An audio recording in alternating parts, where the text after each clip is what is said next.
Good morning, Legion. Happy Friday as we close out a not-so-fun October, but momentum is high on Near all the same.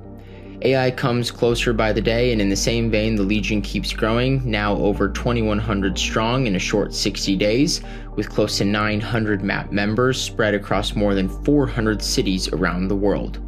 The Legion is young, the vision behind Near is not. And in fact, each day another article comes out proving exactly why user-owned AI on Near is the future, and the Legion is the vehicle to take believers in Near to nirvana. Let's get right into it. First up for today, OpenAI unveiled their newest product earlier this week, a web browser called AI Atlas. It's already available on Mac, and it's made to simplify your browsing experience, probably in direct competition with Google. Interesting development, and highly recommend checking out their release video and even trying it out if you're enthusiastic about the product.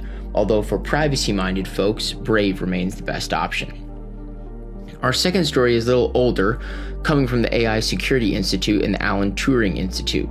In a surprising review of vulnerabilities in large language models, a new paper titled "Poisoning Attacks on LLMs Require a Near Constant Number of Poison Samples" purports to show that just a few malicious documents can produce vulnerabilities in an LLM regardless of the size of the model or its training data.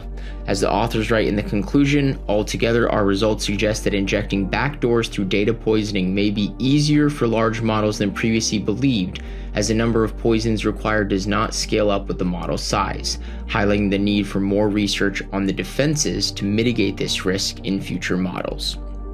Even as AI advances, there are new risks that emerge each and every day, and as we enter the AI era, the one constant will be the uncertainty and the opportunity for those smart enough to keep up. Last up today, in spite of how many people talk about AI reducing work weeks from 5 days to 2 or even 4 days, a new article from the Wall Street Journal documents how AI workers are putting in 100-hour weeks as they compete with other labs in a new tech arms race.